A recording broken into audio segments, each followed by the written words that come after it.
शामिल हो गया हूं। बहरहाल एक बड़ी खबर और आपको दे दें। जी हाँ, नितिन गडकरी से जुड़ी हुई यह खबर है। गडकरी का विपक्ष पर बड़ा हमला, हार से डरा विपक्ष। नितिन गडकरी ने कहा विपक्ष के पास दरअसल कोई मुद्दा ही नहीं है, सेना पर सियासत जो है वो गलत है, नितिन गडकरी ने यह कहा। और इसी बीच खबर सामने निकल कर आ रही है, जो नितिन गडकरी, ये तस्वीरें हम आपको दिखा रहे हैं, नामांकन दाखिल करने जा रहे हैं नागपुर से नितिन गडकरी। साथ में महाराष्ट्र के मुख्यमंत्री देवेंद्र फडणवीस आपके टेलीविजन स्क्रीन पर। भारी जनता, बीजेपी के कार्यकर्ता इस समय आप टेलीविजन स्क्रीन पर देख सकते हैं। नितिन गडकरी जब नामांकन दाखिल करने के लिए गए तो ये रोड शो की तस्वीर इस समय हम आपको दिखा रहे हैं। जी हाँ, नागपुर से ये लाइव तस्वीरें हैं, सीधी तस्वीरें आप तक हम पहुंचा रहे हैं। रोड शो किस तरह से भारी हुजूम वहां पर नजर आ रहा है। बीजेपी के कार्यकर्ता तो हैं ही, आम जनों की बात करें, लोगों की बात करें, वो वहां पर पहुंचे हुए हैं, क्योंकि नितिन गडकरी अभी नामांकन दाखिल करने जा रहे हैं नागपुर से। और ऐसे में ये तस्वीरें देखिए, मुख्यमंत्री महाराष्ट्र देवेंद्र फडणवीस उनके साथ मौजूद हैं। बीजेपी के तमाम जो नेता हैं वो नितिन गडकरी के इस नामांकन दाखिल की प्रक्रिया में शामिल है। और जब अपने घर से निकले नितिन गडकरी, घर से निकलने से पहले पूजा आराधना की, नाश्ता किया, आराम से बैठकर मीडिया से बात की और निकले नॉमिनेशन दाखिल करने के लिए। और तमाम बातें भी नितिन गडकरी की तरफ से कही गई कि सेना का जो अपमान किया जा रहा है वो बहुत ही गलत है। और ये तस्वीरें जो हम आपको दिखा रहे हैं, नागपुर से लाइव तस्वीर है, नॉमिनेशन का दिन और रोड शो इस समय आपके स्क्रीन पर।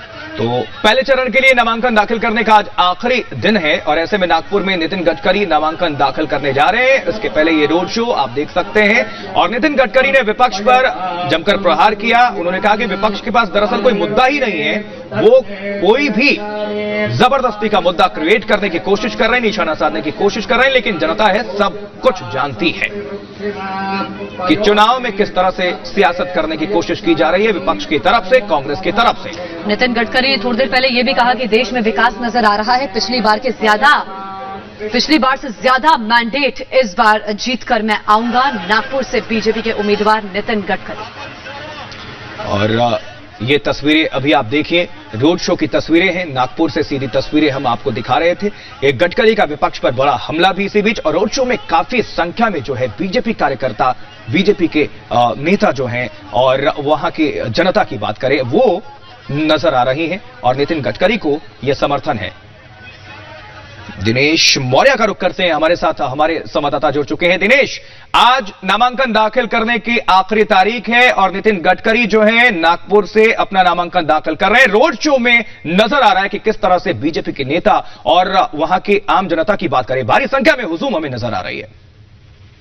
जी बिल्कुल, देखिए नागपुर की सीट प्रतिष्ठा की सीट मानी जाती है, क्योंकि नागपुर न सिर्फ संघ का गढ़ है बल्कि यहाँ से नितिन गडकरी रिप्रेजेंट करते हैं। और ऐसे में जब आर पार की ये लड़ाई है तो ऐसे में पूरा शक्ति प्रदर्शन करने की कोशिश जो है वो इस समय बीजेपी द्वारा की जा रही है। यही वजह कि अब जब नितिन गडकरी का नामांकन दाखिल होने वाला तो खुद मुख्यमंत्री से तमाम बड़ी संख्या में बीजेपी के जो तमाम कार्यकर्ता है, नेता है, वो यहाँ पर पहुंचे हैं और नामांकन दाखिल करने जा रहे हैं। आपको बता दूं, देखिए गडकरी के खिलाफ कांग्रेस ने अपने सबसे मजबूत उम्मीदवार नाना पटोले को उतारा है और कोशिश की जा रही है कि कभी टक्कर कांग्रेस की तरफ से गडकरी को दी जाए। और यही वजह है कि इस चुनौती को देखते हुए बीजेपी ने भी पूरी तरह से कमर कस ली है और आज इस शक्ति प्रदर्शन के जरिए बीजेपी दिखाने की कोशिश कर रही है कि नागपुर की जनता उनके साथ है और आज अपना पूरा दमखम यहाँ पर झोंक कर। दिनेश, ये भारी भीड़ वहां पर क्या दर्शा रही है? ना सिर्फ बीजेपी के नेता मौजूद हैं, महाराष्ट्र के मुख्यमंत्री मौजूद है, बल्कि भारी संख्या में जो है हुजूम नजर आ रही है। एक बात, दूसरी बात कि बीजेपी के कार्यकाल में जो भी काम हुआ है उसमें नितिन गडकरी का नाम बहुत ऊपर रखा जाता है कि नितिन गडकरी के कार्यकाल में उनके डिपार्टमेंट में बहुत ज्यादा काम हुआ है और सड़कों की जो जाल बिछाई गई है उस पर नितिन गडकरी ने काफी फोकस किया है। तो जनता को यह ध्यान जब वो मतदान करने जाएगी तो इन बातों के मद्देनजर ही वो चुनाव में अपना वोट डालेगी। निश्चित तौर पर इसका फायदा मिल सकता है नितिन गडकरी को वहां पर, क्योंकि लोकप्रिय भी हैं, काम भी कराया है और काफी देश में अगर कुछ चुनिंदा नेताओं की बात करते हैं तो नितिन गडकरी का नाम उसमें शामिल किया जाता है। दिनेश जी बिल्कुल सही कहा आपने। देखिए मोदी सरकार के सबसे टॉप परफॉर्मिंग मंत्रियों में से अगर किसी एक का नाम सबसे ऊपर लिया जाता है तो वो है नितिन गडकरी।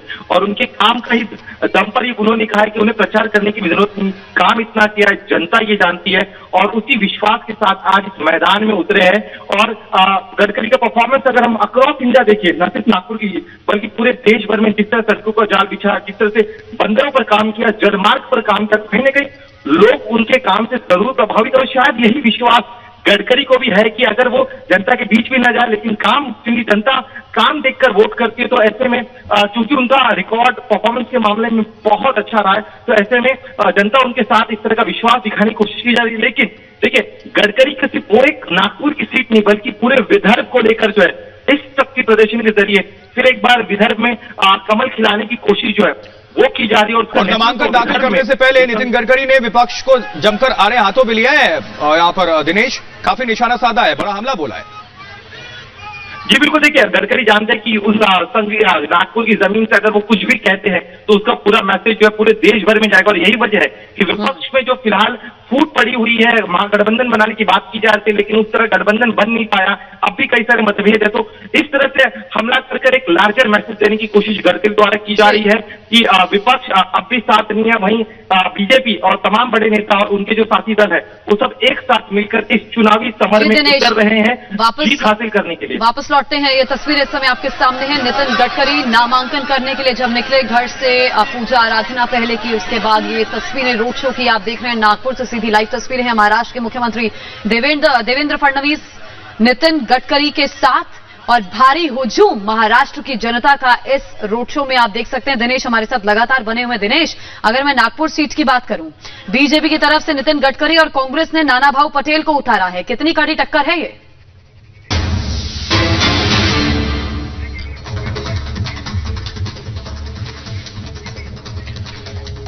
चलिए, आज बड़ी खबर आपको बता दें, पहले चरण के नामांकन का आज आखिरी दिन है। जी हां, आज पहले चरण के चुनाव के लिए नामांकन का आखिरी दिन है। 20 राज्यों की कुल 91 सीटों पर पहले चरण में मतदान होगा। 11 अप्रैल को पहले चरण के वोट डाले जाएंगे। पहले चरण में कई दिग्गजों की किस्मत दांव पर लगी है, और नामांकन के आखिरी दिन कई दिग्गज नामांकन दाखिल करने वाले हैं। पहले चरण में कई लोकसभा सीटें हॉट सीट में तब्दील हो चुकी हैं, और जिन पर देश की नजर टिकी रहेंगी। ये 5 तस्वीरें अभी सबसे पहले पहुंची है। 5 दिग्गज हैं। जनरल वीके सिंह गाजियाबाद से इनको प्रत्याशी बनाया गया है। हेमा मालिनी मथुरा से ये बीजेपी की कैंडिडेट होंगी, मौजूदा सीट भी है इनकी। नागपुर से नितिन गडकरी और फारूक अब्दुल्ला श्रीनगर से, और राज बब्बर की बात करें तो फतेहपुर सीकरी से। तो ये 5 तस्वीरें, ये 5 दिग्गज नामांकन दाखिल। और पहले चरण के चुनाव की बात करें तो इन पर जो है सबकी निगाहें होंगी, और इनकी भी जो किस्मत है वो दांव पर है। इनके अलावा रमेश पोखरियाल भी निशंक हरिद्वार से नामांकन दाखिल करेंगे। नैनीताल सीट से हरीश रावत भी आज पर्चा दाखिल करेंगे। पहले फेज के जो चुनाव होने हैं, पहले फेज का आज नॉमिनेशन दाखिल करने का आखिरी दिन है। हेमा मालिनी मथुरा से चुनावी मैदान में होंगी। आज नामांकन दाखिल करने के लिए निकलेंगी वीके सिंह गाजियाबाद से, और वीके सिंह के बाद अगला नाम नितिन गडकरी का, जो नामांकन दाखिल करने के लिए अपने घर से निकल चुके हैं। रमेश पोखरियाल निशंक हरिद्वार से नामांकन दाखिल करेंगे। फारूक अब्दुल्ला भी आज नामांकन दाखिल करेंगे। राज बब्बर फतेहपुर सीकरी से निकलेंगे नामांकन दाखिल करने के लिए। पहले फेज में जो चुनाव होने हैं उन उम्मीदवारों का आज आखिरी दिन है नामांकन दाखिल करने का। तो किस किस के बीच टक्कर है, ये गौर करने वाली बात होगी। हेमा मालिनी बीजेपी की प्रत्याशी मथुरा से वर्सेस महेश पाठक, कांग्रेस ने इनको प्रत्याशी बनाया, यानी कि हेमा मालिनी का मुकाबला महेश पाठक से, बीजेपी वर्सेस कांग्रेस। दूसरी तरफ रमेश पोखरियाल निशंक बीजेपी, और उनका मुकाबला कांग्रेस के प्रत्याशी से हुआ।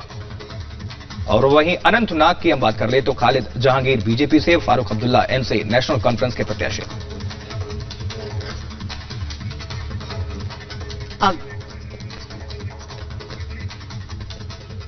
तो कई दिग्गज आज नामांकन भरते हुए नजर आएंगे। तस्वीरें भी हम आपको दिखाएंगे। 2 तस्वीरें समय आपके टेलीविजन स्क्रीन पर। नितिन गडकरी जब नामांकन के लिए निकले, उससे पहले उन्होंने अपने घर में पूजा की, आराधना की, भगवान के आगे मत्था टेक के उसके बाद अपने घर से निकले। ये दूसरी तस्वीर जो हम आपको दिखा रहे हैं नितिन गडकरी के रोड शो की तस्वीर है। महाराष्ट्र के मुख्यमंत्री उनके साथ मौजूद हैं, जो नामांकन दाखिल करने के लिए उनके साथ जा रहे हैं, और बीजेपी के अन्य नेता भी हैं, और जनता का भारी हुजूम, बीजेपी के झंडे। आप समझ सकते हैं इस हुजूम के माध्यम से कि आगे क्या परिणाम सामने आ सकता है। हालांकि नितिन गडकरी टॉप परफॉर्मिंग नेता हैं, जिस तरह मेरे सहयोगी दिनेश थोड़ी देर पहले बता रहे थे। बीजेपी के काफी काम किया है नितिन गडकरी ने, और लोग उन्हें पसंद भी कर रहे हैं। लेकिन इस बीच बयान भी नितिन गडकरी ने दिया है कि सेना पर जो सियासत हो रही है वो सियासत नहीं होनी चाहिए।